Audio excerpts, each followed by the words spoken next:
É possível hipertrofiar mais o gastrocnêmio medial ou lateral ao posicionar o pé dessa forma, ou mais para dentro, ou mais para fora, ao fazer um exercício de panturrilha? É possível a gente direcionar esse estímulo, hipertrofiar mais uma porção ou outra ao mudar esse posicionamento do pé? É sobre isso que nós falaremos hoje. Com certeza você já conhece esse estudo, mas se você não conhece, fica aqui de qualquer forma. E mesmo se você conhece, hoje nós vamos conversar esses dados aqui de uma outra maneira que com certeza pode agregar de alguma forma. Mas antes de nós falarmos do estudo, se você é treinador, se você é personal e deseja conhecer mais sobre temas como volume de treinamento, frequência, intensidade, fadiga no sistema nervoso central, como escolher bons exercícios, todos esses pontos eu vou deixar um link aqui para o meu curso, com certeza pode agregar. E vamos para o estudo agora. Vamos lá.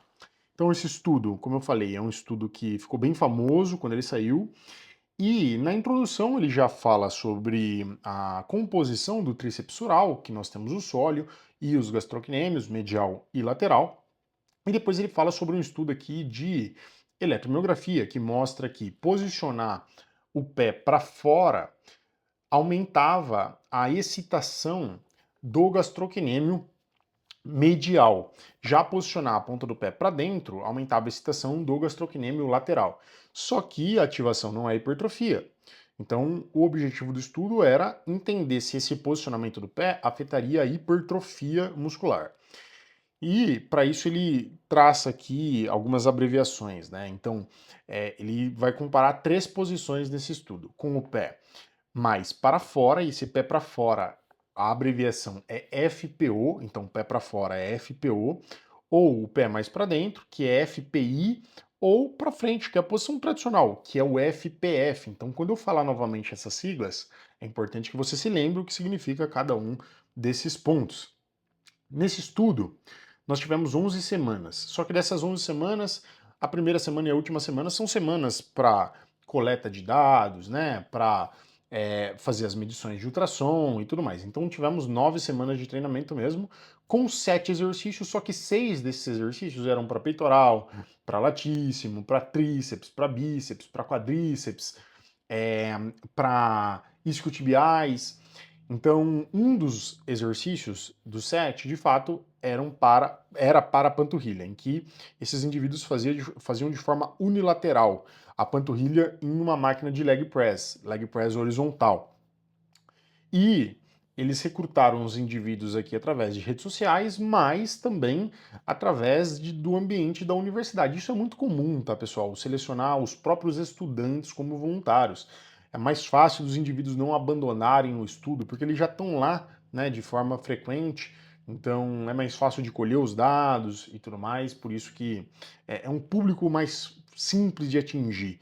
Muitos dos estudos são realizados, muitos dos voluntários dos estudos são das próprias universidades, tá?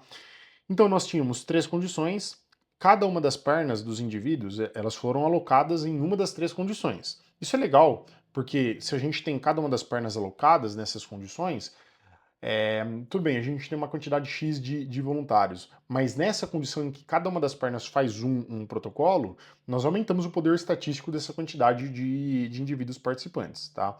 Então, lembrando, FPO é a ponta do pé para fora, o pé para fora, FPI, o pé para dentro, e FPF é o pé para frente.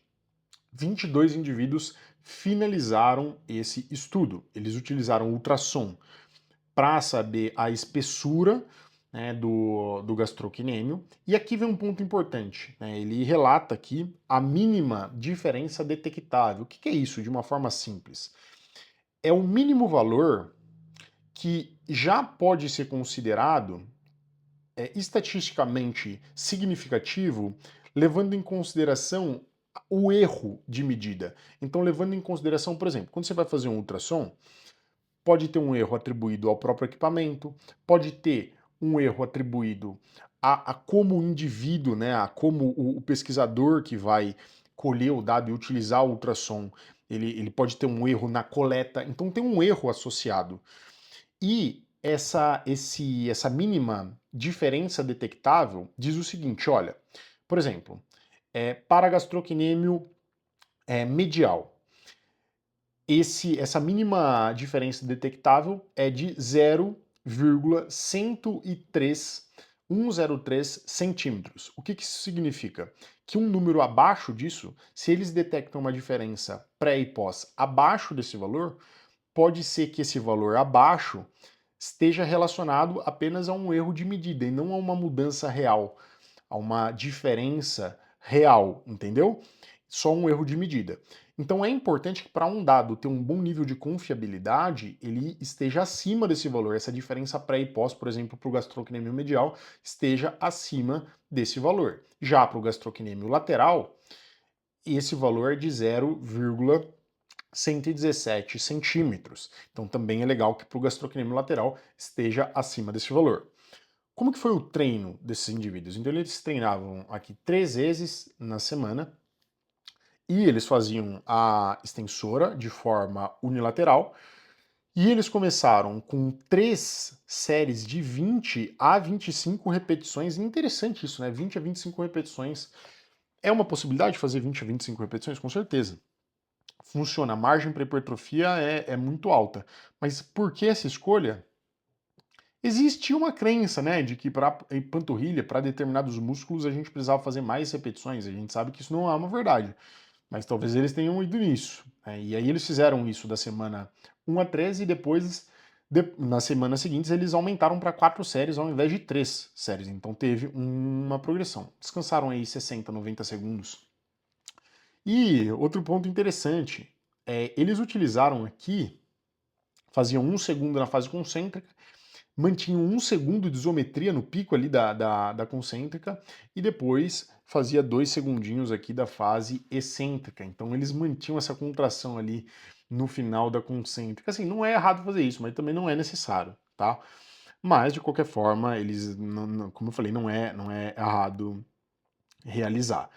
É, então, a rotação ali, o ângulo que eles pegaram, né, do posicionamento do pé era de 45 graus, ou com o pé virado mais para fora ou para dentro, e aí é claro que era necessário de alguma forma a rotação do fêmur, eles relatam aqui, né, no quadril, e talvez o do tornozelo para que o pé atingisse essa angulação do exercício do estudo. Quando a gente vai para os resultados, tem alguns pontos interessantes, né? Então, quando a gente pensa no gastrocnêmio medial, eles apontam que para o gastrocnêmio medial houve um maior aumento quando a gente pensa na condição FPO. Que condição é a condição FPO? Então, com o pé para fora, tem um efeito aqui maior para gastrocnêmio medial. Já quando a gente pensa com o pé para dentro, né? Então, não, na verdade, o pé para dentro não, aqui está escrito errado. Olha isso, e olha que é uma revista importante, tá? Mas está escrito errado, porque eles falam o seguinte, que com o pé para fora, o FPO, nós tivemos aí um efeito, eles encontraram um efeito para gastrocnêmio medial, só que eles falam que para o gastrocnêmio lateral, a condição FPO também foi a condição favorecida. Só que na sequência, estou até passando aqui a setinha para vocês verem, na sequência, ele fala que aqui, por exemplo, ó, o FPO 5,5%, FPI 9,1%. Então, para o gastrocnêmio lateral, não foi um dado a favor do FPO, foi um dado a favor do FPI. Traduzindo, para o gastrocnêmio lateral, a condição com o pé para dentro, ele reporta ter um resultado maior. Só que aqui ele escreveu que é a condição com o pé para fora, o FPO, que teve vantagens. Isso daqui é um erro na escrita, tá? Não sei como é que isso daqui passou numa revista desse tamanho. E aí, quando a gente vai olhar aqui os dados, pessoal, os dados mostram isso, ó. Vamos pegar aqui, ó, porque eu tô falando do gastrocnêmio lateral, né? Vamos pegar aqui o gastrocnêmio lateral. No gastrocnêmio lateral, FPO teve um efeito aqui de 0,35, FPI de 0,58 e FPF de 0,42. O efeito para FPI no gastrocnêmio lateral aqui foi maior, esse efeito para FPI. E aqui ele fala que foi o gastrocnêmio lateral, o efeito foi a favor de FPO. É um erro. isso daqui na escrita. Mas beleza, ok. Não muda a nossa conclusão. Vamos ver aqui o que ele encontra, tá? Ele encontra um efeito que favorece o FPO no gastrocnêmio medial. Então, o gastrocnêmio medial ele encontra um efeito que favorece com a ponta do pé para fora, né? E no gastrocnêmio lateral ele encontra um efeito que favorece a FPI, com a ponta do pé para dentro. Ok, vamos dar uma olhadinha nesses dados melhor? Lembra que eu falei para vocês daquela mínima diferença detectável? Qual era o valor daquela mínima diferença detectável? Vamos dar uma olhadinha aqui para o gastrocnêmio medial. Era de 0,103 centímetros. Gastrocnêmio medial, 0,103 centímetros. Beleza. Gravem esse número, tá? Gastrocnêmio medial. Vamos ver agora qual foi a diferença aqui. Gastrocnêmio medial. Beleza. Então, quando a gente pega FPO, teve uma diferença de 0,16. Tá acima, FPO tá acima. Então, imagina, tem que estar acima dessa mínima diferença detectável. E a mínima diferença detectável aqui para o gastrocnêmio medial é 0,103. 0,1 aqui, vamos colocar isso aqui para ficar mais fácil arredondado. Precisa estar acima de 0,1 para gastrocnêmio medial. E aí, no FPO, tá 0,16, tá acima, mas não é muito acima, é um pouquinho, é efeito pequeno. FPI tá 0,08, não tá acima da mínima diferença detectável. E FPF tá 0,1, só que 0,12 aqui. Tá um pouco acima, mas é um pouquinho acima. Vocês percebem que essas diferenças pré e pós estão um pouquinho acima do erro só, entre aspas, um pouquinho acima do erro, entre aspas, né? Mas um pouquinho acima dessa mínima diferença detectável, não tá muita coisa. O que isso significa? Que grande parte dessa diferença pré e pós, grande parte dessa diferença que está sendo encontrada pode ser atribuída aqui a erro, tá? É um ponto importante. Agora, quando a gente pega gastrocnêmio lateral, vamos ver qual é a diferença aqui no gastrocnêmio lateral. É de 0,117, 0,11, vamos para só arredondar aqui, 0,11 para gastrocnêmio lateral. Precisa estar acima disso, tá, pessoal? E aí, quando a gente pega o FPO, tá 0,11, tá batendo, tá colado com essa medida da mínima diferença detectável. Significa que esse valor aqui para e pós pode ser uma diferença de erro, aqui só atribuída a erro de medida, né? Agora, FPI, que é com o pé para dentro, aqui está um pouco acima, mas não é muito acima também, está 0,18. E FPF está 0,13, está acima também, mas também não é muito acima. Ou seja, boa parte dos resultados estatísticos aqui para e pós, pessoal, tem um poder estatístico baixo. Essa diferença para e pós está muito próxima do erro aqui, tá? Então, só isso daqui já compromete a análise. Só isso daqui já compromete a análise. Esse é o primeiro ponto. Os efeitos, eles não são efeitos grandes, mas só essa questão aqui dessas medidas pré-pós estarem muito próximas a essa mínima diferença detectável já é uma coisa para a gente ficar com muita orelha em pé. Agora, eles acham diferença, por exemplo, mesmo que a gente não leve em consideração, mesmo que a gente não leve em consideração, e tem que levar, mas mesmo que a gente não leve em consideração essa mínima diferença detectável, eles falam que para gastrocnêmio medial, trabalhar com a ponta do pé para fora teve uma vantagem e para gastrocnêmio lateral, a ponta do pé para dentro teve uma vantagem. Só que é só um em relação ao outro. Por exemplo, o grupo que fez, na verdade a condição, a perna que fez com a ponta do pé para fora, para gastrocnêmio medial, teve uma vantagem em relação à condição que fez com a perna do pé para dentro, para gastrocnêmio medial.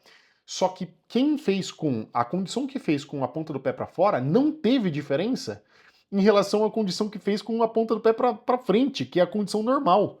Ou seja, e isso tanto para gastrocnêmio medial quanto lateral. Não teve diferença nem fazer com o pé assim ou com o pé assim em relação a fazer com o pé normal, em relação a fazer a panturrilhazinha tradicional, aquilo que a gente já conhece, aquilo que a gente já faz, o beabá. Não teve diferença. Teve só diferença quando a gente compara essa posição com essa, para gastrocnêmio medial ou lateral. E olha que essa diferença ainda é muito comprometida por essa diferença nos dados, por essa mínima diferença detectável que eu citei, por esse valor estatístico. E aí, qual que é o ponto, tá, pessoal? O que que é uma coisa que eu particularmente, isso daqui sou eu me incomodo um pouco com isso. São as conclusões, tá? Então, por exemplo, se a gente abre aqui a conclusão, nós vemos, né, que que o estudo, né, indica uma especificidade ali na cabeça muscular, na hipertrofia de determinada cabeça, né, ou medial ou lateral, depois de 9 semanas de treinamento. Então, com o FPO, então ponta do pé para fora, induzindo maiores ganhos na espessura muscular para o gastrocnêmio medial e o FPI induzindo um aumento ali na cabeça, no gastrocnêmio lateral. E assim, os dados mostram isso de fato? Puta, não. Não dá para bater o martelo nisso com esse dado, pessoal.